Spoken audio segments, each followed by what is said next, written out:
నమస్తే.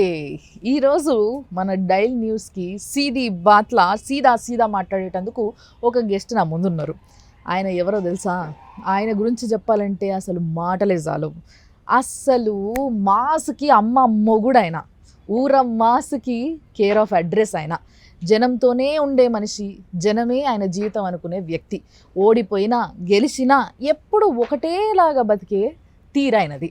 మరి అలాంటి మనిషి చాలా రోజులుగా మీడియా నుంచి వెళ్ళి దూరమే ఉంటున్నాడు. కానీ అలాంటి వ్యక్తి ఈరోజు మన మీడియాకి వచ్చేసారు, అంటే మన డైల్ న్యూస్కి వచ్చేసిండ్రు. మస్తు ముచ్చట్లు మాట్లాడడానికి. ఎవరో చెప్పాలనా? జగ్గారెడ్డి అన్న వచ్చిండు, మాస్ మహారాజు పొలిటికల్లీ. చూద్దాం. అన్న నమస్తే. బాగున్నారా? సో మరి అసలు నేను మిమ్మల్ని చూసి ఫస్ట్ గుర్తుపట్టలేదన్న, నిజంగా చెప్తున్నా. జోక్ సడన్ గా చూసి అదేంటి గడ్డం ఎటువాయే, జుట్టు ఎటువాయే, అన్న లుక్ ఎటువాయే, అసలు ఎప్పుడు చూసినా అదే లుక్కులు ఉంటారు మీరు. వాస్తవం అట్లా మళ్ళా అంటే ఒకటి గతంలోనేమో ఎప్పుడు తిరుపతి మొక్కు ఉండేది, ఎప్పుడు సంవత్సరాలు అంత తిరుపతి. మీరు ఎట్లా అంటే ఎప్పుడు ఇట్లా ఫుల్ గడ్డం జుట్టు వెంచేసుకొని ఒక్కసారి తిరుపతికి పోయి సంవత్సరానికి ఒకసారి 2 సార్లు పోయి మొత్తం అక్కడ తలనీలాలు గడ్డం అంతా స్వామికి ఇచ్చేసి వచ్చిండ్రంటే ఇక మళ్ళీ కటింగ్ షాప్ బోర్డు ఉండదు, పోయేది లేదు. జనరల్ గా 4 ఏళ్ళకు 4 ఇయర్స్కి అట్లా పోయి తిరుపతికి పోయి చేసేవాడిని. ఇక దాని తర్వాత క్రమంగా ఈ మధ్యలోనే కొంత మొక్కులు బంద్, గుడికి పోతా కానీ ఈ మొక్కులు బంద్ చేసిన. ఇక అక్కడి నుంచి కొంత ఇక తగ్గింది ఈ మధ్యలోనే. ఇదంతా కూడా 6 months ఈ మధ్యలోనే. ఎందుకు దేవుడి మీద భక్తి తగ్గిందా లేకపోతే మొక్కు తీరిపోయిందా? అట్లానే ఎంట్రుకలు వేస్తేనే భక్తి ఉంటుంది, లేకపోతే భక్తి ఉండదు అనేది కాదు కదా. భక్తి అనేది మనసుకు సంబంధించిన వ్యవహారము, మొక్కు అనేది మన సాటిస్ఫాక్షన్. మొక్కు అనేది మన సాటిస్ఫాక్షన్ కోసం అంతే. మొక్కు అంటే నేను 2000లోనే కదా, 2004లో ఎమ్మెల్యే అయిన తర్వాత సంగారెడ్డి నుంచి తిరుపతికి పాదయాత్ర చేసి మొక్కు చెల్లించుకుంటాని ఒక 5-6 years కదా. 2005లో 4లో గెలిచిన, 2000లో స్టార్ట్ అయితే 2005 ఎండింగ్లో తిరుపతికి సంగారెడ్డి నుంచి నడుచుకుంటూ వెళ్ళి మొక్కు చెల్లించుకున్నా. దాని తర్వాత 3-4 ఏళ్ళకు ఒకసారి తిరుపతి పోయి మొక్కు చెల్లించుకున్నట్టు. ఈ మధ్యలో ఏంటంటే ఇక పోతున్నా దండం పెడుతున్నా కానీ ఇక ఆ వేషం బంద్ అయిపోయింది అనమాట. అదంతా బంద్ అయిపోయింది. కానీ మరి ఇప్పుడు మంచి ఎలక్షన్స్కి ముందు ఆ గెటప్ అనేది పోయేసరికి గుర్తుపడుతున్నారు మిమ్మల్ని. నేనే గుర్తుపట్టాలి, నాదేనా తప్పు? అంటే జనరల్గా ఏంటంటే సంవత్సరాలు దాంట్లో చూసారు కదా, ఇక ఆ ఇబ్బంది ఉంటుంది. నాకు కూడా సరే గుర్తుపట్టకపోతే కూడా బెటర్లే, మంచిదేలే, సైలెన్స్గా మన పని మనం చేసుకోవచ్చు, హ్యాపీగా ఇట్లా కూర్చోవచ్చు, ఫ్రీడమ్ ఉంటుంది. అది కూడా కొంత భారమే కదా. నాకేంటంటే ఈ ఎక్కడనో కొంత గెస్ట్ది రూమ్లలో కూర్చొని అలవాటు ఉండదు నాకు. నేను జనరల్గా అక్కడ మాదాపూర్ కానీ ఏంటంటే రోడ్ల పొట్టే కూర్చుంటా, ఆ టీ స్టాళ్ళ కాడ, దాబాల కాడ, అక్కడ కూర్చుంటా. ఇక నాకు పెద్ద ఎవరో నన్ను గడ్డం తీసేస్తే గుర్తుపట్టకపోతే ఫీలింగ్ నాకు ఉండదు. అట్లా జగ్గారెడ్డి అని నోటెడ్ పేరు, అసలు లేకున్నా గుర్తుపట్టేది మనకు ఉండాలి కానీ ఇక అంటే అట్లా పెద్దగా దాని ఫీలింగ్ ఉండదు నాకు అట్లా.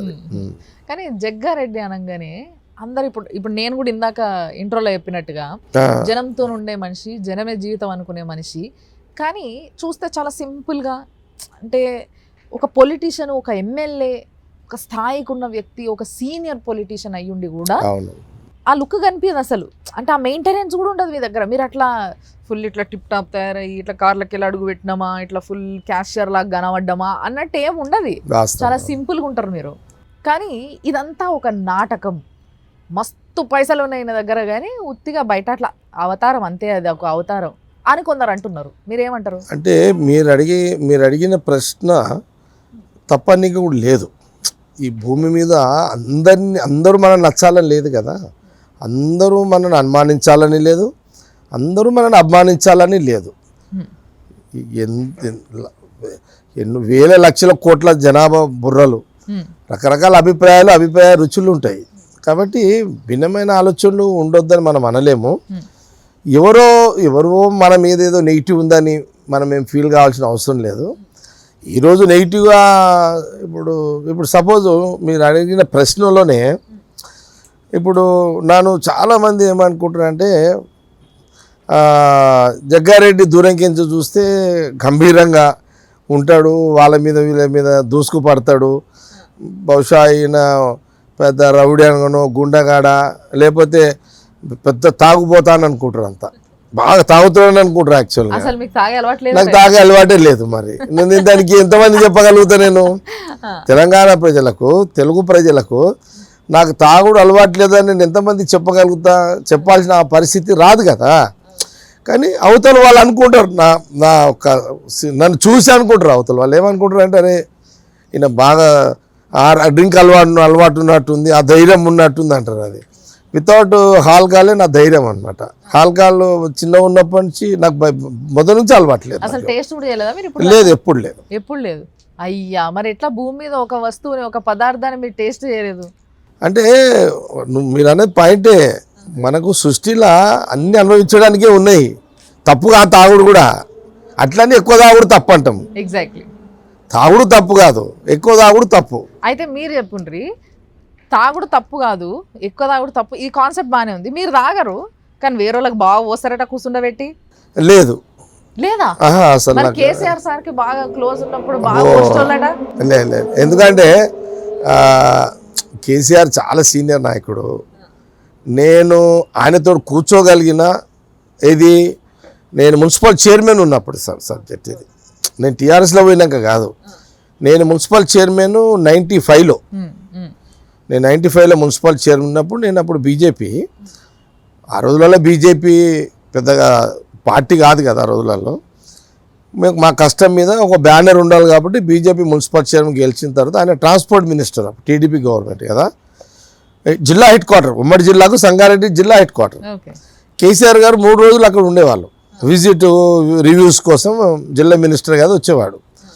3 days నేను as a protocol municipal chairman, నాకు కొంత పార్టీలు అవి ఇవి ఉన్నాయి. ఆయనకు కూడా అట్లేం ఉండకుండా, ఆయనకు ఫ్రీ ఉంటే ఫ్రీగానే ఉంటాడు ఆయన.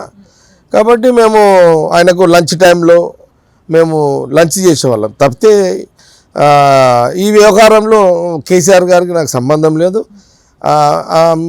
మీరు ఎక్కడైతే మీరు అడిగిన ప్రశ్నలో అది రాంగ్. అది యాక్చువల్గా మీకు వచ్చిన ఇన్ఫర్మేషన్ రాంగ్ అది. ఎప్పుడు మీరు కేసీఆర్ గారు వయసులో పెద్దోడు, వయసులో చిన్నోడిని, ఆ టైంకి అది ఆయనదేం, నేను కూడా దాని తప్పు పట్టేది కాదు కదా. ఇదంటే కరెక్ట్గా మీ ప్రశ్న తప్పు అని చెప్పేసారు, బాగుంది. మరి ఇందాక నేను అడిగిన ప్రశ్నకు అసలు ఆన్సర్ ఇవ్వకుండా బాగా తప్పించుకున్నారు. మస్తు పైసలు ఉంటాయి కానీ పైసలు లేనట్టు అట్లా యాక్టింగ్ చేస్తాడు, అది అవతారం. అదే ఒక్కటి గమనించండి. సరే, ఇప్పుడు నువ్వేమో టాప్ రామ్లమ్మవు, నేను షార్ట్ గా నేను రమ్య అనే పిలుస్తాను. నేనైతే రమ్య, ఒక్క విషయం అది పెట్టుకోండి. మనము జనరల్గా మనం శాస్త్రాల్లో మన పెద్ద మనుషులు కూడా చెప్తారు, దాచుకున్నోడే కనబడాడు, పంచిటోడే బదలామైపోతాడు. ఇది చరిత్ర, ఇది వాస్తవం. ఇది తప్పు ఎవరిది కాదు. ఎవరైతే ఖర్చు పెడతాడో, ఎవరైతే పంచుతారో దాని మీద ఒక చర్చ జరుగుతుంది. ఈయన దగ్గర పైసలు బాగున్నట్టున్నాయి, జగ్గారెడ్డి దగ్గర బాగున్నాయి కాబట్టి పంచుతున్నాడు, నేను పంచుతున్నా కాబట్టి చర్చ వచ్చింది. నేను అందుకంటాను, నేను పంచలేదే అనుకో, జగ్గారెడ్డి దగ్గర డబ్బులు ఉన్నాయా లేవో చర్చనే ఉండదు కదా. కాబట్టి నాకు ఒక విషయం అర్థం కాలేదు ఏంటంటే అన్న, ఇప్పుడు మొన్న పొలిటీషియన్స్ అయిన చిన్న చిన్న నాయకులు, చిన్న చిత్క గల్లీ లీడర్లు కూడా పెద్ద పెద్ద బంగ్లాలు కట్టుకుంటున్నారు. మరి ఇలాంటి సమయంలో మీకు హైదరాబాద్లో ఒక డబుల్ బెడ్రూమ్ ఫ్లాట్ కూడా లేదంటే అసలు షాకింగ్. అది నా స్వభావం, అది నా మైండ్ యొక్క ఆలోచన అంతే. లక్ ఏంటంటే నా ఇప్పుడు నేనున్నా సరే, మీరు ప్రశ్న అడగకపోయినా ఒక మాట చెప్పాలి. నేను 4 సంవత్సరాలు ఉన్నప్పుడే నా తండ్రి చనిపోయాడు. మా అమ్మ జాబ్ మీద నేను 4 years, నా తండ్రి చనిపోయిన తర్వాత మా అమ్మ జాబ్ అంటే ఆమె నర్సు, ఆమె డ్యూటీ, ఆమె పెంచి పెద్దగా చేసింది నన్ను. ఆమె జీతం మీద జీవితం నాదంతా. విన్నారా? సరే, ఆ కష్టాలు, ఆ బాధలు, ఆ నరకము అవన్నీ చెప్తే మీ ఇంటర్వ్యూ టైం సరిపోదు. అది చాలా పెద్ద ఇబ్బందులతో కూడుకున్న వ్యవస్థ అది. నేను జనరల్గా ఏంటంటే ఆ కష్టాలు, అమ్మ కష్టాలు, తండ్రి పేరు మా నాయన మంచి పేరు, కానీ బ్యాడ్ లక్ చనిపోయిండు. తల్లి కష్టం మీద మనము పెరిగినాము. సరే, ఎందుకు వాళ్ళిద్దరి యొక్క బ్లడ్ నా పుట్టుక ఇలాంటి యొక్క సేమ్ మా అమ్మ కూడా అంతే. మా అమ్మకు ఒక అలవాటు ఏంటంటే, ఆ రోజులలో 5 నెలలకు 6 నెలలకు జీతాలు వచ్చేటి వీళ్ళకు డిపార్ట్మెంట్లో. అప్పుడు ఇట్లా నెలకు జీతాలు లేవు. అప్పుడు 5 months 6 months జీతాలు వచ్చేటి.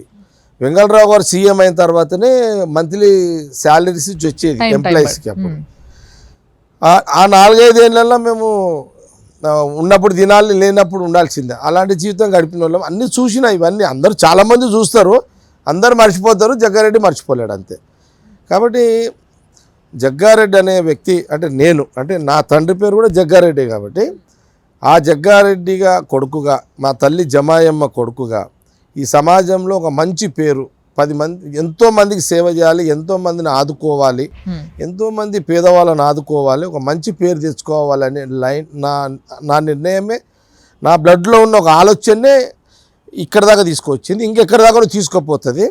అందులో భాగమే ఇవన్నీ నాకు ఉన్నాయి. ఇవన్నీ ఏది మీరు అన్నారు చూడండి, బిల్డింగ్ కట్టుకోలేదు, అవును, మిగతా నాయకులు కట్టుకున్నారనే తప్పు పట్ట.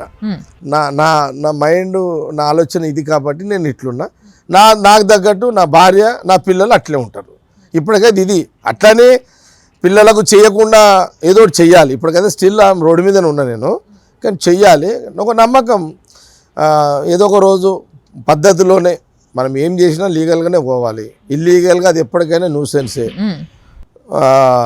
కాబట్టి ఒక లైన్ అట్లా తీసుకొని ఉంటున్నా. అందుకే హైదరాబాదులో 5 కోట్లు 10 కోట్లు కట్టడం కంటే 5-10 కోట్లు ఉంటే బయట మంచిది బెస్ట్ అనేది నా కాన్సెప్ట్ ఉంటుంది. కాబట్టి కామన్ ఇక అది. ఇప్పుడు ఆ 10 కోట్లు ఇల్లు కడితే నాకు తృప్తి ఉండదు. ఆ 10 కోట్లు ఎంతమందికి గరీబులకు వంచితే అది నాకు సాటిస్ఫాక్షన్ ఉంటుంది. కాబట్టి అందుకే అటు సంగారెడ్డిలో కానీ ఇక్కడ హైదరాబాద్లో కానీ ఆ కోట్ల రూపాయలు పెట్టి ఇల్లు కట్టే యొక్క ఆలోచన లేదు, ఇప్పటికైతే లేదు. అయితే పైసలు వంచి పెద్ద మంచి పేరున్న నాయకుడు ఏంటో మీరు అనొచ్చా? అంటే నేను చెప్తే మీరు అనొద్దు, మీకు 10 మంది ఎవరన్నా చెప్తే మీరు అనొచ్చు, అంతే అంటారు. నాది నేను ఎట్లా చెప్పగలుగుతా? ఇప్పుడు సీనియర్ లీడర్ అనేది అందరికి తెలిసిన విషయం, ఎప్పటి నుంచో ఉన్న వ్యక్తి, అండ్ పాలిటిక్స్ బాగా తెలిసిన వ్యక్తి అనేది కూడా మీకు తెలుసు. ఇంకోటి ప్రతి పార్టీ, ఇప్పుడు ఫస్ట్ స్టార్టింగ్లో ఆర్ఎస్ఎస్ ఉండే, అంటే బీజేపీతో మంచి సంబంధాలు ఉండే మీకు, కానీ తర్వాత మీరు కాంగ్రెస్, టిఆర్ఎస్ ఇట్లా ఎన్నో పార్టీలని, ఆ పార్టీ విధానాలను చూసిన వ్యక్తి మీరు.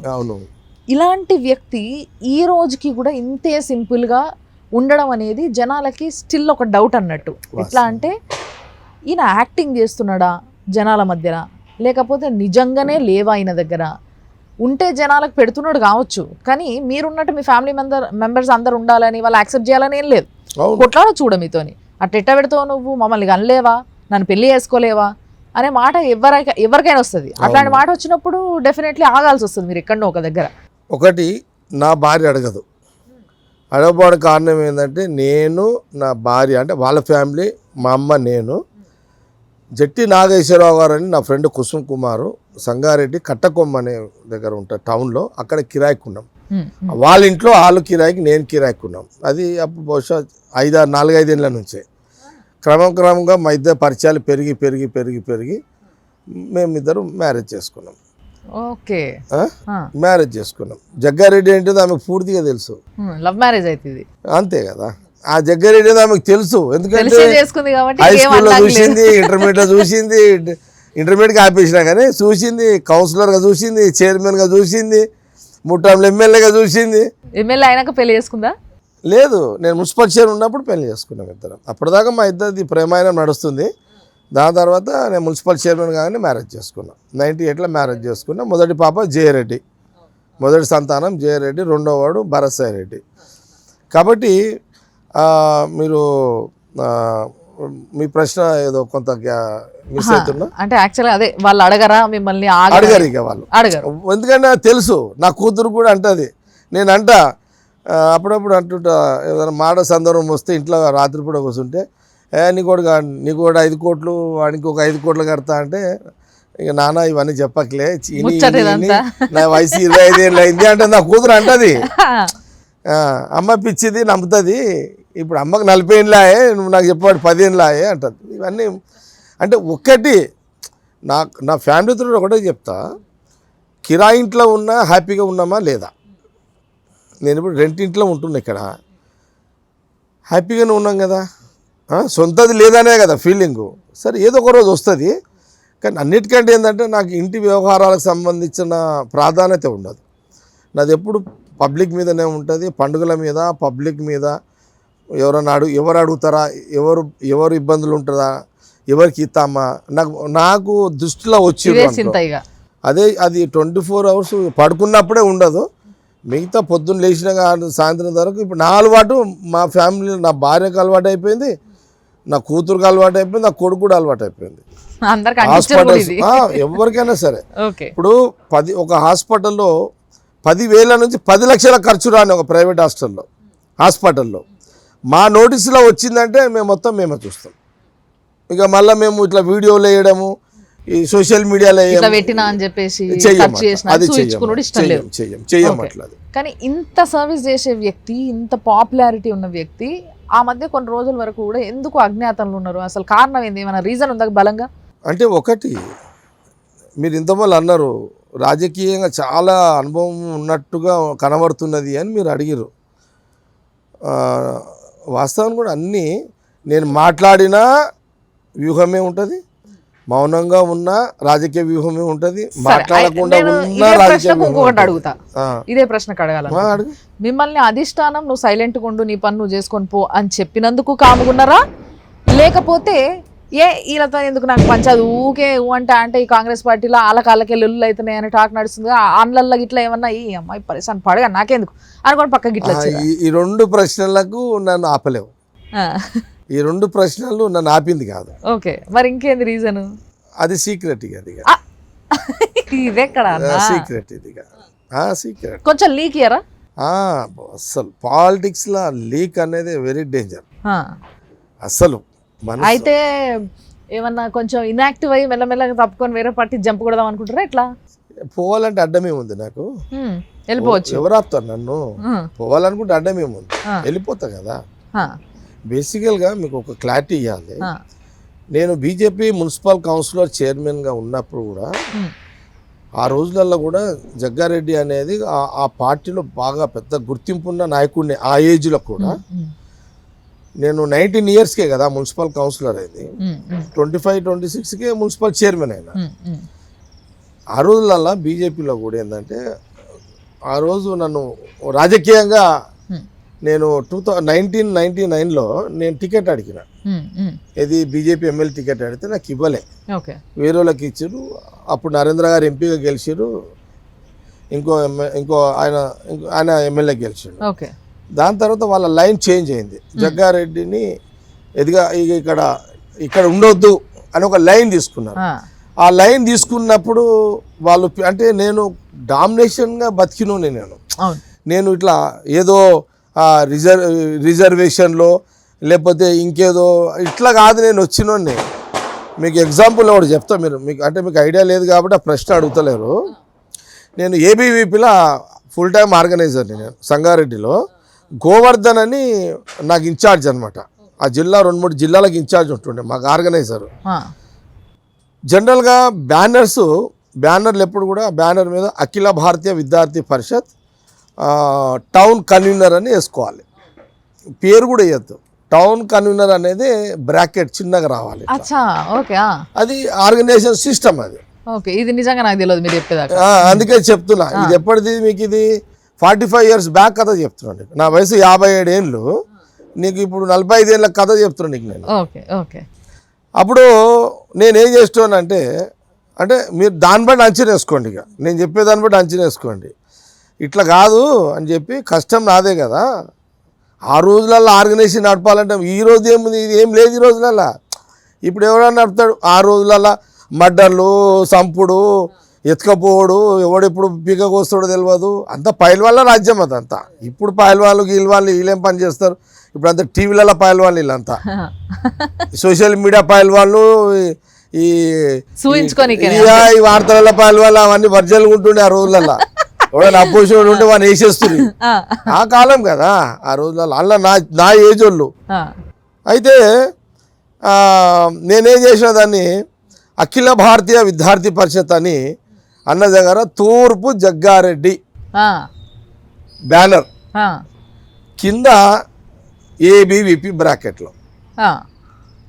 అదే చిన్న వేసి పేరు పెద్దగా వేస్తుంది.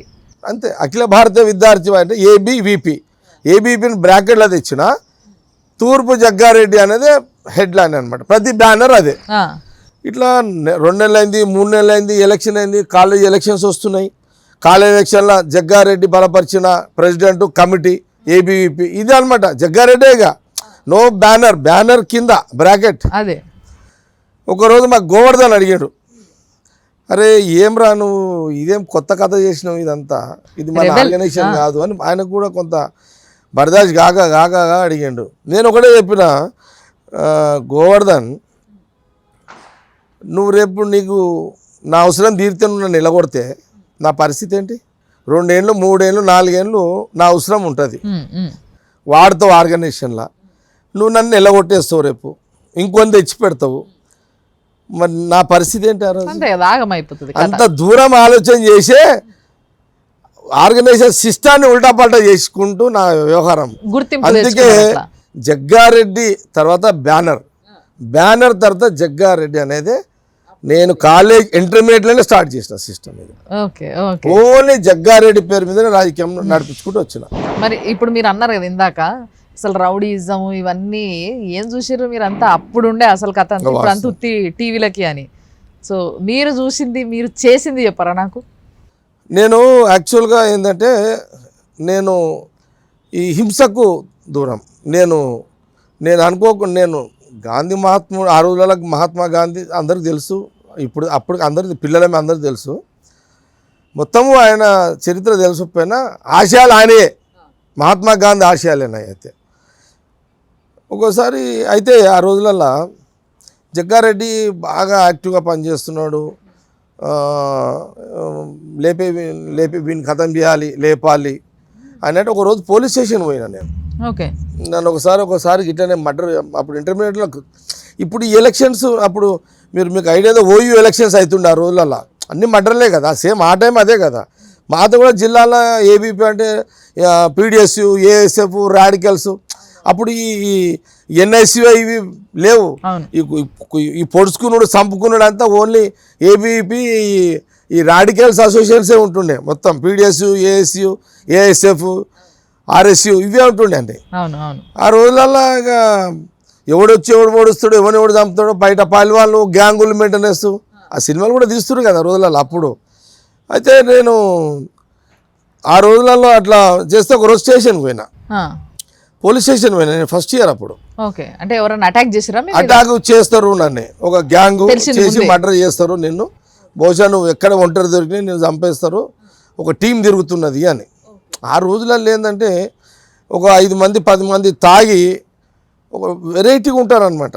ఒక సపోజ్ ఒక వ్యక్తి ఉన్నాడు అనుకో, వానికి ఒక 2 గంటలు తాపుకుంటూ, అరే నువ్వు ఈరోజు జగ్గారెడ్డిని ఆడ దొరుకుతాడు చంపేయాలని అన్నాడు అనుకో, వాడి మైండ్లో అది ఫీడ్ అయిపోతుంది. అది జగ్గారెడ్డి ఎక్కడ దొరుకుతాడు అని తిరుగుతుంటాడు వాడు, అంతే. దొరకగానే పొడిచి వాడు ఇంట్లో వంటాడు, వాడికి ఏం తెలియదు ఇదంతా. అలాంటి యొక్క మైండ్ సెటప్ ఉన్న సిస్టమ్ ఉంటుండే ఆ రోజులలో. నేను అప్పుడు హెడ్ కానిస్టేబుల్ రామారావు అని ఉండే, అందులో రాత్రి 1 గంట రాత్రికి పోయినా. మరి రామారావు సాబ్ ఇది ఇట్లా ఉంది పరిస్థితి ఏంటంటే ఆయన ఒకటే చెప్పిండు, జగ్గారెడ్డి పోలీసు వాడు ఎంతసేపు ఉంటాడు, నీ అమ్మాడి గంట ఉంటాడు, 2 గంటలు ఉంటాడు, వెళ్ళిపోతాడు. పోలీసు వాడిని భరోసా మీద నువ్వు ఎట్లా బతుకుతావు?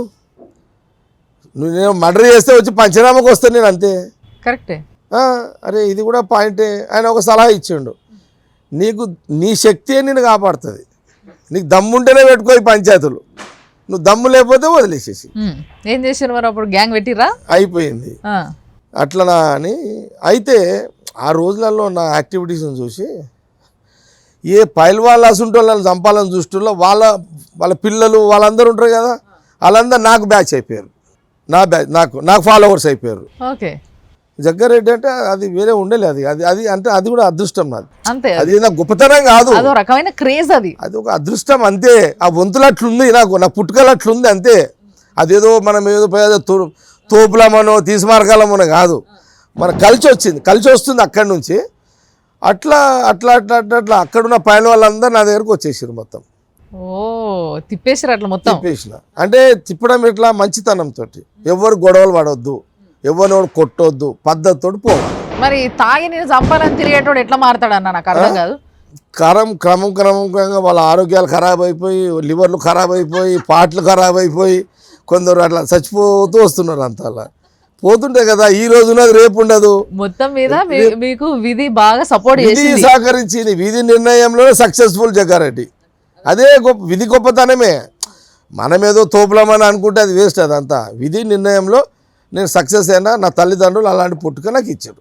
వండర్ఫుల్.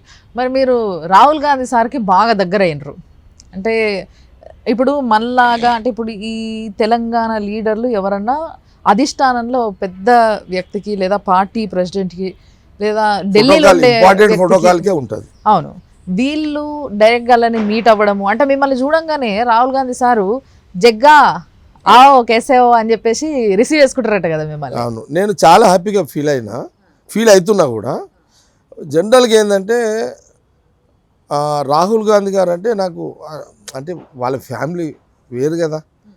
మనం చరిత్ర తీసుకుంటే ఆ రోజు మహాత్మా గాంధీ తర్వాత నెహ్రూ గారి నుంచి తీసుకుంటే ఇందిరాగాంధీ గారు, రాజీవ్ గాంధీ గారు, సోనియా గాంధీ, ఆ ఫ్యామిలీ వాళ్ళ ఆస్తులు దారదత్తం చేసేసి అన్ని వాళ్ళు కూడా ఇప్పుడు రెంటెడే కదా. అవును అంటున్నారు అందరు. సంగారెడ్డి రెంటెడ్ అయితే వాళ్ళు ఆల్ ఇండియా రెంటెడ్ అంతే. అంతే కదా. నా మైండ్ వాళ్ళ సిస్టమ్కి కనెక్ట్ అయ్యింది. నా స్థాయి వాళ్ళ స్థాయి నాది కాదు. రాహుల్ గాంధీ లెవెల్లో నేను గమనించింది ఏంటంటే, నాకు ఎక్కడ కలిసి వచ్చిందంటే జోడో యాత్ర కలిసి. రాహుల్ గాంధీ గారి జోడో యాత్ర సిన్సియర్గా పనిచేసిన ఆయన గమనించిండు. ఆ ఆర్గనైజేషను, ఆ సిస్టము, 22 కిలోమీటర్లు అసలు ఆ సిస్టము, ఎన్నో కుల వృత్తులను ఆయనకు వెల్కమ్ చెప్పడము, ఇది నాకు కలిసి వచ్చింది. ఒక సందర్భంలో అంతకంటే ముందు ఒక మీటింగ్లో నా మాట విన్నాడు. దాని తర్వాత రాహుల్ గాంధీ గారు జోడో యాత్ర చూసిండు. జనరల్గా నన్ను 10 మంది ఎవరైనా కూర్చుంటే నా గురించి మంచిగా చెప్తారు. ఆఖరి రేవంత్ రెడ్డిని నేను ఒకసారి రేవంత్ రెడ్డి ఒక మాట అన్నా, రేవంత్ రెడ్డి కూడా నయ సాబ్ జగ్గన్న పోతే అచ్చా ఆద్మీ సాబ్ అంటాడు. మళ్ళీ మనం లేదు. నేను ఒకసారి కోపంలో అప్పుడు అంటుడు కదా. ఆ రోజులలోనే రేవంత్ అన్నా. రేవంత్ మట్టుకైతే రాహుల్ గాంధీ సీక్రెట్గా అడిగిన అనుకో చెప్తాడు. నా उन्हें जो जेब में रहता वो देता था साहब ने, घर को नहीं देखता साहब. ఇవన్నీ నా ముందే చెప్పిండు ఒక రోజు రేవంత్. ఇట్లా మేము పాదయాత్ర చేస్తున్నాము, నా భార్య పిల్లలు వచ్చారు సార్, బాబీకు అంటే వదిలేని పట్టించుకోడు, పిల్లలను పట్టించుకోడు సార్, ఇట్లనే పంచుకుంటా పోతుంటాడు సార్ ఈయన పద్ధతి అట్లుంటుందని నా ముందే చెప్పినారు. జోడాత్రలో చెప్పిండు అన్నమాట. సో ఇప్పుడు మొత్తం మీద అయితే మంచి కనెక్షన్ ఏర్పడ్డది మీకు రాహుల్ గాంధీ సార్కు. అంటే లక్ అది నాకు. అది అంటే నన్ను చూడంగానే మరీ ఈడుంటే ఆయన గుర్తుపట్టాలనే ఎక్స్పెక్టేషన్ కూడా చేయొద్దు. ఎదురుగా పోతే ఒక సెకండ్ అటో ఇటో కైసా జగాజీ అని ప్రేమతో పిలుస్తాడు. ఆ రోజు మన సిఐడిడబ్ల్యూసి మీటింగ్లో కూడా అలా నాకు అడిగిండు ఒకసారి జగ్గాజీ ఇట్లా 2 వర్షన్లు వస్తాయి. జగ్గాజీ క్యా సోనియాజీ ఆప్కు పచాంతే క్యా అని అడిగాడు. నా హిసాబ్ అని అన్నా అని చేయి పట్టుకొని తీసుకోబోతుంటే ఇక వేరే సీనియర్ నాయకులు వచ్చేసరికి బ్రేక్ అయింది. అయ్యో సరే కానీలే అనుకున్నా. మళ్ళీ ఒక 15 నిమిషాలు దూరం నుంచి మళ్ళీ ఒకసారి నమస్తే పెడితే అప్పుడే ప్రియాంక గాంధీ గారితో మాట్లాడుతున్నాడు. పిలిచిండు జగ్గాజీ ఐసా ఎదురాయి అని. Priyanka Jagga Reddy very very good organiser, very important leader అని చెప్పిండు. చాలు మనకు ఆ పరిచయము.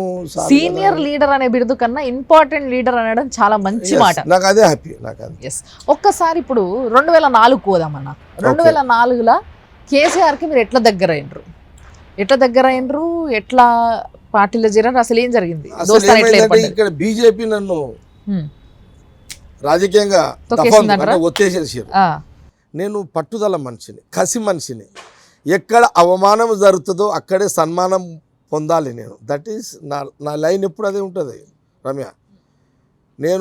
నన్ను అవమానం ఎవడైనా చేస్తే వాడిని నరక, వాడు సన్మానం చేయాలి నాకు.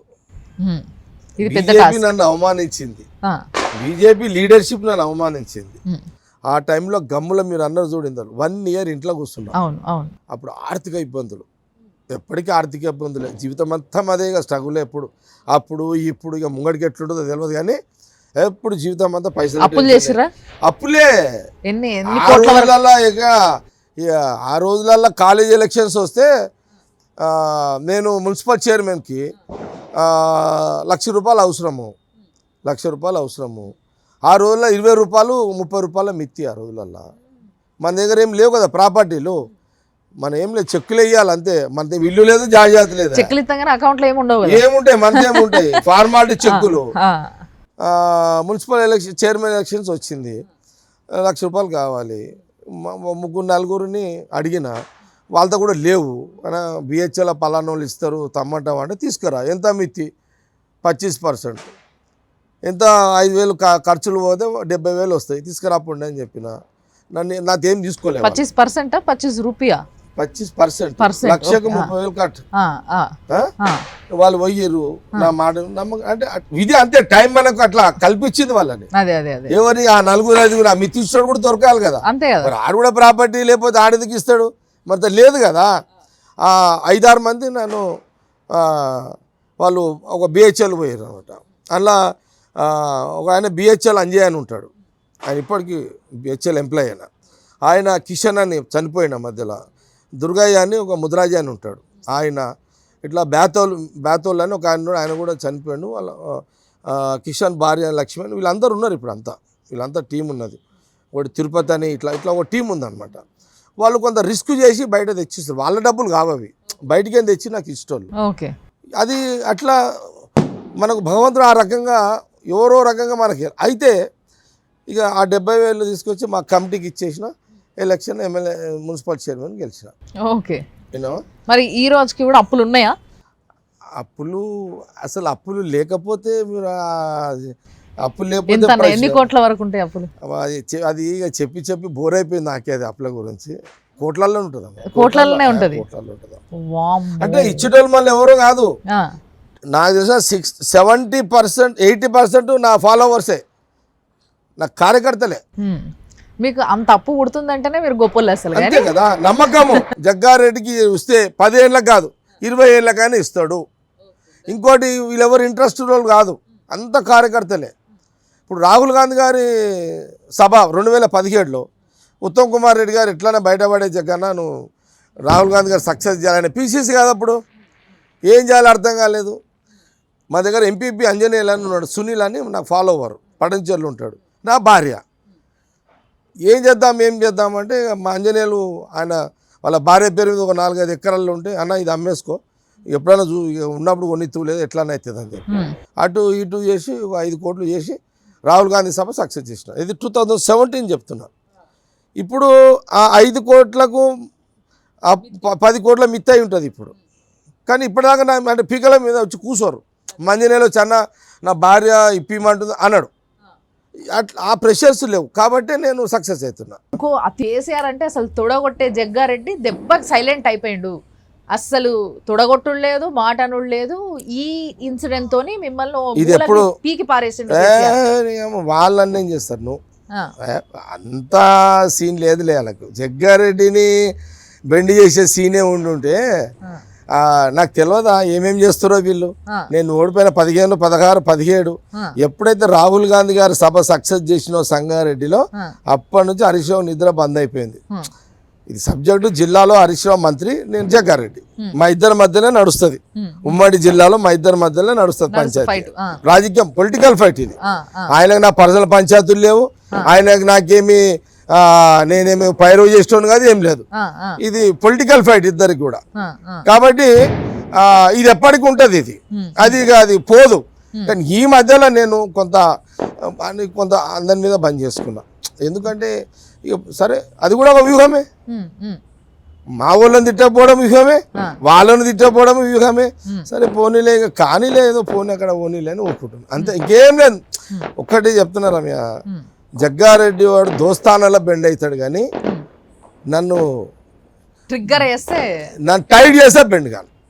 నేను కాను వాస్తవం నా బ్లడ్ అది. సరే ఓకే చెప్పండి. మీరు ఎప్పటి నుంచో కాంగ్రెస్ లో ఉన్నారు, అవును. ఆయనేమో టీడీపీ నుంచి కాంగ్రెస్ కి వచ్చిండు, అవును. పిసిసి అధ్యక్షుడు అయిపోయి, అవును. ఇది జీర్ణించుకోలేకపోయినరా? కాదు, అసలు నాకు అట్లుండదు. అట్లా అంటే ఇంకా నేను ఎన్నో తిరిగి వచ్చి నాకు ఎట్లుంటుంది ఆ ప్రశ్న నాకు పడనే పడదు. అది ఎట్లా పడుతుంది? నేను టీఆర్ఎస్ నుంచి కాంగ్రెస్ కి వచ్చిన అది రాంగ్. అది ఎవరు అనలే, ఎవరో ఒకరు అన్నారు కానీ ఎవరు అనలే, ఇంక్లూడింగ్ ఉత్తమ్ కుమార్ రెడ్డి కూడా అనలే, ఎవరు అనలే. బట్టి కానీ ఉత్తమ్ ఎవరు అనలే. ఈ మాట ఎవరో ఒకరు అన్నారు కానీ ఆ పార్టీలోకి నుంచి వచ్చిండు ఇది రాంగ్ అని అయితే అనలేదు. ఒకసారి రాహుల్ గాంధీ గారు అన్ని ఆలోచన చేసే కదా పీసీ చేసింది ఆ రోజు. సోనియా గాంధీ గారు ఆలోచన లేకుండా చేయరు కదా వాళ్ళు. మేము గ్రహించాలి వాళ్ళ ఆలోచన. స్టార్టింగ్ లో అయితే ఇది లేకుండా కదా. నేను ఆయన స్టార్టింగ్ రేవంత్ రెడ్డి గారి విషయంలో మాట్లాడిన రాజకీయ కోణం వేరు. మేమందరము ఇప్పుడు అన్నదమ్ములుగా పనిచేసి మేము ఇప్పుడు కాంగ్రెస్ అధికారం తీసుకొచ్చి పేద ప్రజలు టీఆర్ఎస్ ఇచ్చిన హామీలు నెరవేర్చని హామీలన్నీ ఇప్పుడు అమలు చేయాలి. మేము రాహుల్ గాంధీ గారి సోనియా గాంధీ గారి డైరెక్షన్లో వాళ్ళ పడే కష్టానికి వాళ్ళు చేసే ప్రయత్నానికి యాజ్ ఎ కాంగ్రెస్ పార్టీ సోల్జర్గా మేమందరము ఒక్కడిగా అన్నదమ్ములుగా పనిచేయాలి. ఇప్పుడు మీరు అంటున్నది సరే, ఎలక్షన్ చూస్తున్నాయి కాబట్టి ఈ పార్టీ యూనిటీ ఉండాలి పార్టీలా ఎవరైనా కానీ, అది వచ్చింది సరే సంతోషం బానే ఉంది. కానీ ఒకప్పుడు స్వయంగా మీరే అన్నారు కదా, ఒక వార్ రూమ్ పెట్టి మరి మా అందరినీ కిందేసి తొక్కి మరి ఆయన పైకి లేస్తున్నాడు రేవంత్ రెడ్డి అన్న మాట మీరే అన్నారు. నేను అట్లనలే, నన్ను తొక్కేస్తున్నా అనలే. నేను జగ్గారెడ్డి తొక్కేస్తుడు ఎవరితోడు కాదు, అది పాసిబుల్ కాదు. తెలుసు, రేవంత్ కూడా తెలుసు నా గురించి. జగ్గారెడ్డిని తొక్కాలని రేవంత్ కూడా ఇప్పుడు ఆలోచన చేయడు, ఎవరు చెయ్యరు, చేసిన అది పాసిబుల్ కాదు. కానీ ఆ మాట నేను ఎప్పుడు అనలేదు. కానీ ఇదైతే నిజమా? ఏదైతే ఆయన ఒక వార్ రూమ్ తయారు చేసి మిమ్మల్ని అందరినీ కిందికి చేసి ఆయన ఎదగి అది చేసిండు అనేది ఇదంతా వాస్తవమా? రమ్య, ప్రతి చిన్నది మనం పట్టించుకుంటూ పోతుంటే రాజకీయాల్లో ముందుకు ఎట్లా పోతాం రమ్య? ఇది చిన్న విషయాలు ఇవన్నీ, ఇది సీరియస్ మ్యాటర్ కాదు. ఇది అది తెలిసిన కాడికి రాజకీయాలలో నాది పై చేయి ఉండాలని తప్పు కాదు, రేవంత్ రెడ్డి పై చేయి ఉండాలని తప్పు కాదు, ఉత్తమ్ కుమార్ రెడ్డి పై చేయి ఉండాలని తప్పు కాదు. అది ఇండివిజువల్ లీడర్షిప్. ఈ రోజు ఇట్లా మాట్లాడుతున్నారు కానీ ఇవే పరిశ్రమలకి ఒకనొక స్టేజ్ లో మీరు రాజీనామా చేయడానికి కూడా సిద్ధపడ్డారు అనేసి అనిపించింది. అవునా? నేను అసలు కాంగ్రెస్ పార్టీకి రాజీనామా చేసే ఆలోచన చేసి ఉంటే ఈడు ఉండాల్సిన అవసరం కూడా లేదు కదా. ఇప్పుడు పరిస్థితులు సెట్ అయినాయి. అప్పుడే చెప్తున్నా నేను అప్పుడే చెప్తున్నా. నువ్వు అన్నది ఒక అనుమానం, 18లో ఇట్లా అయింది కదా, 4 నెలల కింద ఇట్లా అయింది కదా, కనెక్ట్ కావచ్చు కదా. ఎవరో కింద ఎవరని అడిగి ఉంటే నాకు ఒకటే, నేను కాంగ్రెస్ పార్టీ వాస్తవాన్ని కూడా. సో రాహుల్ గాంధీ అనేది ఒక అభిమానం. రాహుల్ గాంధీ అంటే ఇష్టం, ఆయన ఒక మహానాయకుడిగా నాకు ఇష్టం, వాళ్ళ సాక్రిఫై నాకు ఇష్టం. రాహుల్ గాంధీ గారు జగ్గారెడ్డిని గుర్తుపట్టే ఒక నాయకుడిగా ఉండాలనేది నాకు ఇష్టం. డబ్బులతోటి కోట్లతోటి నాకు తృప్తి ఉండదు. నేను ఫుల్ టైం పొలిటీషియన్. నాకు ఇప్పుడు నా భార్య నిర్మల, కానీ నాకు మొదటి భార్య ఎవరు అంటే రాజకీయమే ఫస్ట్. నాకు రాజకీయం తర్వాతనే నా పెళ్ళాం. అలే అనుమానం లేదు కదా. ఈ సీక్వెన్స్ కరెక్టా కాదా చెప్పండి మీరు నాకు ఒక్కసారి. ఇప్పుడు నేను అడిగిన ప్రశ్నల్ని ఒక సీక్వెన్స్ లో పెట్టి అడుగుతున్నా మిమ్మల్ని, అంతే సింపుల్ గా. మీరు రేవంత్ రెడ్డి గారు వచ్చిన తర్వాత మీరు ఏదైతే ఇప్పుడు నేను అన్న చూసారా, స్వయంగా మీరు ఈ మాట అన్నారు, ఈ ఆరోపణ వచ్చింది అంటే అది ఆరోపణ నిజమా అనేది మీరే చెప్పాలి అని అంటే మీరు అన్నారు రాజకీయంగా అట్లాంటి చిన్న చిన్న ఎదగడానికి ఎవరైనా వేస్తారో అవన్నీ పట్టించుకుంటూ పోతే ఎట్లా అనేసి అన్నారు. అక్కడ ఆన్సర్ వచ్చింది. సో ఇదంతా జరగడం వల్ల రేవంత్ రెడ్డి గారితో మీకు పడక మీరు ఒకానొక స్టేజ్ లో పార్టీకి రాజీనామా చేసి బీఆర్ఎస్ కి చేరదాం అనుకున్నప్పుడు హరీష్ రావు అడ్డం రావడం వల్ల మీరు కేటీఆర్ కి దగ్గర అయ్యిండ్రు. నేను పార్టీ చేంజ్ చేయాలనే ఆలోచన రేవంత్ రెడ్డి మీద ఉన్న అప్పుడు 1.5 years సంగతి మీరు చెప్పేది. 2 ఏళ్ల కిందట రేవంత్ రెడ్డి వ్యవహారంలో జగ్గారెడ్డి పార్టీ చేంజ్ చేయాలనే ఆలోచన నేను చెయ్యలేదు. నంబర్ 1. ఇక హరీష్ రావు సబ్జెక్టు నా సబ్జెక్టు, మళ్ళీ ఏదన్నా అది ఎప్పుడన్నా ఎన్నికల తర్వాత మళ్ళీ ఏదైనా ఇంటర్వ్యూ ఎప్పుడన్నా ఉంటే నేను అప్పుడు మాట్లాడతాను. రేపు ఒకవేళ మీరు ఫుల్ కాన్ఫిడెన్స్ ఉన్నారు 70 seats ఖాయం కాంగ్రెస్ కి అని చెప్పేసి, సరే కొంచెం అటు ఇటు అయ్యి అదే మనం ఇప్పుడు ఏదైతే సర్వే నడుస్తుందో దాని ప్రకారం అడుగుతున్నా. మీరు అట్లా కాదు అనొద్దు. మీరు ఒకవేళ అట్లా అయితే ఏంది పరిస్థితి అనేది నేను అడుగుతున్నా. సర్వే ప్రకారం ఏదైతే ఉందో అట్లా ఇక్కడ కొంచెం ఒక 40-50, అక్కడ ఒక 50-60కి మధ్యలో అట్లా వచ్చినాయి అనుకోండి. ఇక్కడ నుంచి కొందరు అటు తీసుకోవడం జరుగుతుంది అనేది కామన్గా అందరికీ తెలిసిందే, అందరూ మాట్లాడుతున్నారు. సో ఎవరైతే రేపు అలాంటి పరిస్థితి వస్తే, హంగ్ పరిస్థితి వస్తే బీఆర్ఎస్కి ఓ 10 మంది కాంగ్రెస్ల నుంచే పోతారు. అలా మొదటి పర్సన్ మీరే ఆ లిస్ట్ ఉన్నది. మీ ప్రశ్న ఓకే. నంబర్ 1, ఈ ప్రశ్న జవాబు చెప్పే ప్రోటోకాల్ నాది కాదు. ఇది పీసీసీది, ఇన్ఛార్జ్ థాక్రేది. నంబర్ 1.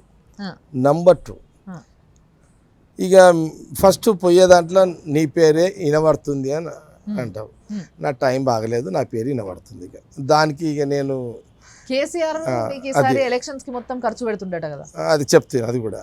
రెండవది, ఇప్పుడు ఇండ్లకేంచే 10 మంది అల్లకి పోతారని అనుకుంటున్న ప్రచారం.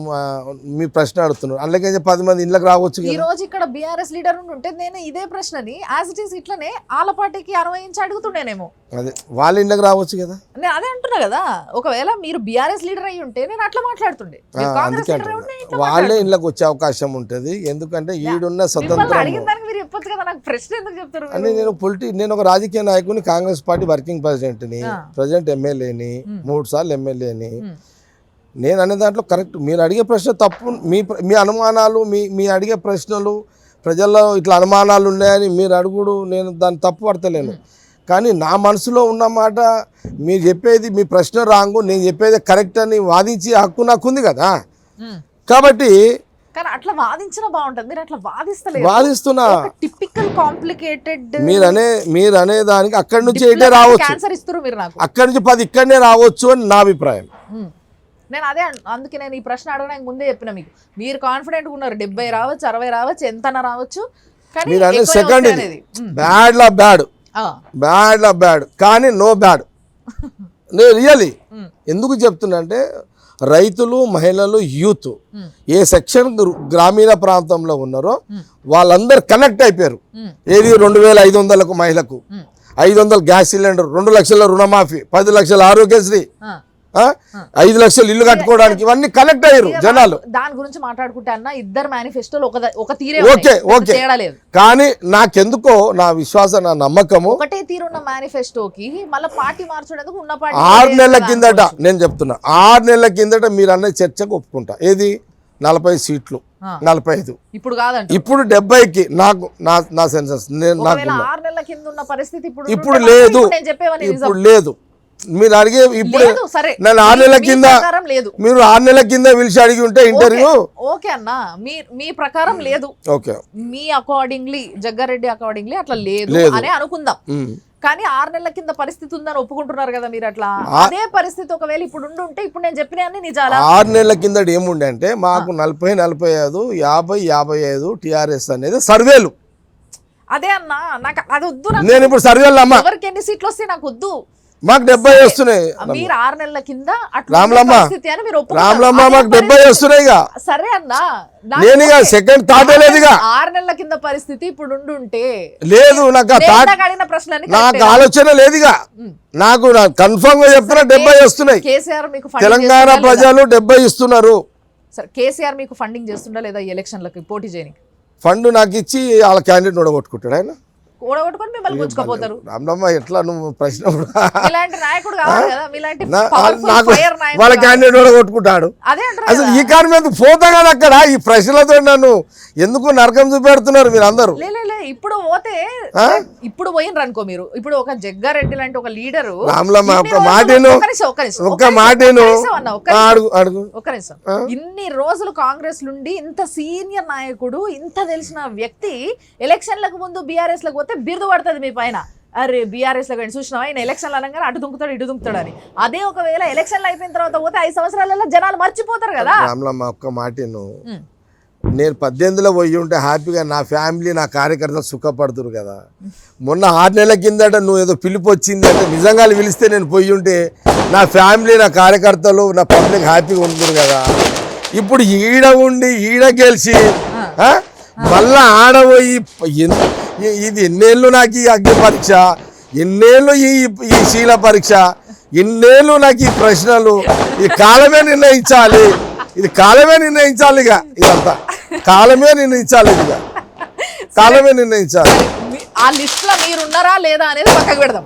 నేను ఇంత క్లారిటీ గా చెప్పిన. సరే మీరు చెప్పినారు కదా, ఆ లిస్ట్ లో మీరు ఉన్నారా లేదా అనేది పక్కకు పెడదాం. ఉన్నారనేది నిజమా? ఒకవేళ ఒక మాట చెప్తున్నా, నేను ఒక స్టేజ్కి ఎక్కడ పోయినా అంటే ఆ, ప్రశ్నలు ఇట్లా అంటే తప్పు కాదు మీరు అడిగేది, ఇది ప్రజలకు చాలా చాలా అనుమానాలు ఉంటాయి, వాళ్ళ డెమోక్రసీలో ఇది ఉంటే మీరు అడుగుతున్నారు నన్ను, తప్పు కాదు ఇది. ఆ. ఒక స్టేజ్లో ఏమనిపించిందంటే అసలు అబ్బా ఈ ఏం ఇదనే కాదు, అసలు జనరల్గా నిలబడొద్దురా అనుకున్నాను నేను. ఈసారి నిలబడొద్దురా నాయన, ఎందుకో ఇక అసలు నిలబడొద్దు ఈ పంచాయత్ నిలబడొద్దని ఇప్పుడు అంటున్నారు, ఇప్పుడు కాదు, నేను 6 నెలల నుంచే అదే అంటున్నా. 6 నెలల నుంచి ఏమనుకున్నా అంటే కానీ దానికన్నా ముందే మీరు నేను కూడా సీఎం అయితే అన్నారు కదా, మరి మొన్న అదే అంటున్నా. మొన్న దసరా రోజు అన్న, ఇది 6 నెలల కిందట ఏమనుకున్నా 6 అంటే, నెలల నుంచి నేను అనుకుంటున్నారు ఏమన్నా మా వాళ్ళకన్నా, నిలబడొద్దని. నేను మా వాళ్ళకి ఏమన్నా అంటే ఫస్ట్ నా భార్యని అడిగిన, నిర్మలా నువ్వేమన్నా పోటీ చేస్తావా ఈసారి, నాకు ఎందుకో ఈసారి ఇట్లా సపోర్ట్గా కూర్చుందాం అనుకుంటున్నా అంటే, నాతోడు కాదన్నది. నా బిడ్డని అడిగిన జయరెడ్డి అని, నువ్వేమన్నా నిలబడతావా అంటే, నేను బ్యాక్గ్రౌండ్లో పనిచేస్తా కానీ నేను పోటీ చేయను ఆమె అంటది. సరే నా కొడుకు ఏజ్ లేదు కాబట్టి వాడిని అడగలే. మా దగ్గర 5-6 మంది ముఖ్య నాయకులు ఉన్నారు, వాళ్ళని అడిగిన మీరేమన్నా నిలబడతారా చెప్పు, ఇది ఒక్కసారి నిలబెడతాను కూడా అన్న. అన్నది మాతోడు కాదు, ఉత్తగా మమ్మల్ని ఇబ్బంది పెట్టకు, నువ్వు టెన్షన్లో కూడా పెట్టకు, ఏదో టెన్షన్ పెడుతుంటావు అని వాళ్ళు కూడా అన్నారు. సరే ఇక తప్పదు కాబట్టి మళ్ళీ నేను పోటీ చేసిన. కానీ విజన్లో భాగమే దసరా రోజు అన్న, ఏది ముఖ్యమంత్రిది.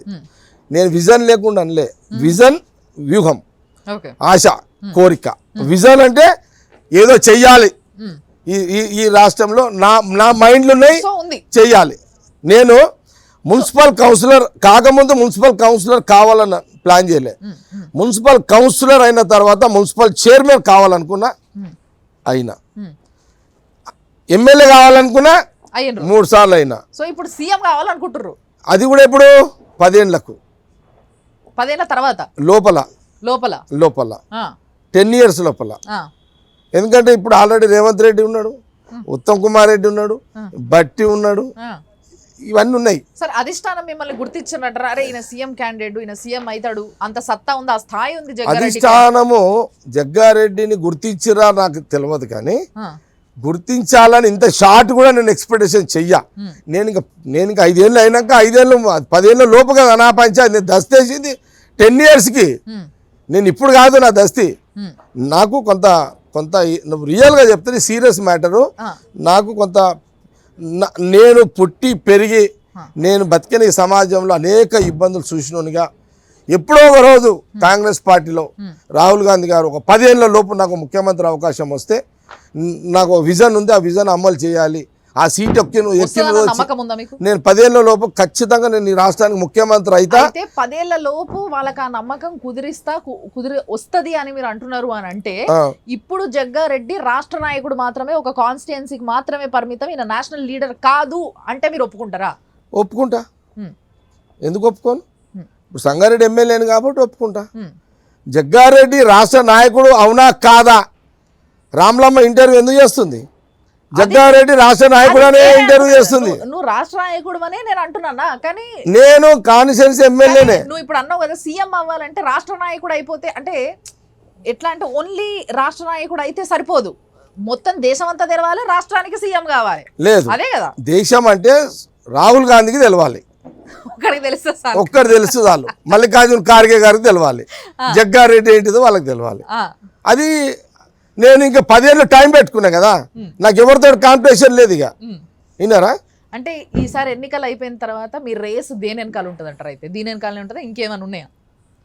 ఎన్నికలు కాగానే రాహుల్ గాంధీ గారి ముఖ్యమంత్రి వారు ఎవరినో డిసైడ్ చేస్తారు, వారు ఎవరు చేతులు లేపంటే వాళ్ళకి చేతులు లేపుతాం. నంబర్ 1 విన్నారా?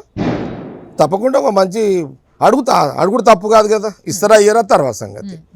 మా జిల్లాలో కూడా సీనియర్స్ ఉన్నారు, నేను ఆ కాంట్రవర్సీలో కూడా పోను. మా సీనియర్స్కి ఇచ్చుకుంటూ మా జిల్లాలో నాకేమైనా అవకాశం ఉంటే ఒక మంచి పోర్ట్ఫోలియో నాకు మంత్రి క్యాబినెట్లో అవకాశం ఇవ్వండి అని అయితే అడుగుతాను, కానీ కాంట్రవర్సీలో పోను.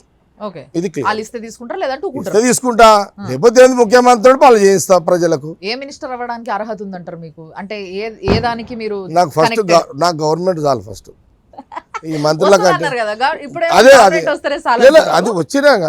కానీ అది ఫస్ట్ ఈ రాష్ట్రానికి రాహుల్ గాంధీ గారి నాయకత్వంలో ఏ గవర్నమెంట్ నువ్వు రావాలి. నువ్వు అట్లా మాట్లాడదు. నువ్వేమన్నావు 70 పక్క నువ్వు ఫిక్స్ Fix అయ్యగా. గెలుస్తున్నావు. మరి ఇంకా ఎలక్షన్ల గురించి గెలుచుడు గురించి ఆలోచించకిగా. అంటే ఎలక్షన్ రమలమ్మ రమ్య ఏంటంటే మంత్రి అడగడమే నా లిమిట్స్, మంత్రి అడగడమే ఓపెన్ గా వచ్చిన ఈ షాకి ఆ షాకి అని అడితే బాగుండదు, సృష్టిలోకి కలిసి ఉంటుంది. అది విన్నరా? అట్లా అడితే బాగుండదు. అట్లా అంటే ఏ శాఖ అయితే మీకు సెట్ అవుతుందని మీరు అనుకుంటారు? అది చెప్పు, అలా అడగకుండ్రి. వద్దులే రమ్య, రామలమ్మ ఇబ్బంది పెట్టకు, వద్దు సాలిగా. ఎందుకంటే అంటే వాస్తవానికి ఉంది ఏంటంటే కొన్ని చెప్పగలుగుతా, మరి కొన్ని విషయాలు మీరు అడుగుడు తప్పు కాదు, జనంలో మాటలు మీరు అడుగుతున్నారు. జీవితం అంతా గుర్తుపెట్టుకుంటా, నాకు 6 ప్రశ్నలకి సమాధానం చెప్పలేవు నువ్వు ఇవాళ. అంటే కొంత కనెక్ట్ అయినా కదా మీ ప్రశ్నలకు. పూర్తిగా వివరణ రావాలంటే అందులో డిబేట్లో పోతే నాది చాలా లోతు డిబేట్ ఉంటుంది, మళ్ళీ అది నీకు ఈ టైం సరిపోదు. డెఫినెట్లీ మనం అనుకున్నట్టుగా ఒకటి తెలంగాణ ఇవ్వడం అనేది కరెక్టా కాదా, మనకి రాష్ట్రం అవసరమా లేదా అనే ప్రశ్నకి మనం ఒక రోజు డిబేట్ పెట్టుకోబోతున్నాం. అది ఎలక్షన్స్ తర్వాత. ఇంకోటి దాంట్లో ఇంకోటి ఉంది, మీరు అడిగే ప్రశ్నలో మీరెందుకు ఆ రోజు కలిసి ఉండాలన్నారు అనే దాని మీదనే వివరణిస్తా. ఎందుకు వద్దన్నారు, ఎందుకు కలిసి ఉండాలని మీరు అన్నారు అనేదాన్ని చెప్తా. దాంతో పాటు ఇది కూడా సరే, ఇదైతే ఇది చెప్తా. ఓకే, దాంతో పాటు కంపల్సరీ ఇది కూడా తెలంగాణ ప్రజలకి సెపరేట్ స్టేట్ అవసరమా లేదా అండ్ ఆ రోజు మీరు ఎందుకు కలిసి ఉండాలన్నారు. ఈ రెండు కలిపి మనం ఒక రోజు డిబేట్ పెట్టుకోబోతున్నాం. అది ఎలక్షన్స్ తర్వాత ఇమీడియట్ గా నాకే ఇవ్వబోతున్నారు. ఎక్కడికి ఎవరు కూడా దీని మీద ఎవరు కూడా ఎందుకంటే దీనిపైన నాకు ఉండాల్సిన ప్లాన్ లో నాకున్నాయి. తప్పకుండా ఈ డిబేట్ లో మీరు చాలా దూరం ప్రయాణం చేసిన రాజకీయమైన చర్చలలో, కాబట్టి కంటిన్యూ చేస్తాం తప్పకుండా. ఏదేమైనా థ్యాంక్స్ అన్న, చాలా సంతోషం. ఇంత సంతోషంగా వచ్చి హాయిగా కూర్చొని ఇంతసేపు నాతోని మంచిగా మాట్లాడినరు, నాకు దిల్కుష్ అయింది. ఇట్లనే ఎప్పుడు హెల్దీగా హ్యాపీగా ఉండాలని కోరుకుంటున్నా. అండ్ మీ రేస్ ఏదైతే ఉందో ఆ రేస్ లో మీరు గెలవాలని నేను కోరుకుంటే అయిపోదు. ప్రజలు నమ్మితే డెఫినెట్లీ మిమ్మల్ని గెలిపిస్తారు. ఒకవేళ గెలిపిస్తే తప్పకుండా ఆ రోజు నేను మిమ్మల్ని కంగ్రాచులేట్ చేయడానికి కలుస్తా. Thank you so much. All the best అన్న. Thank you Ramalamma. ఓకే.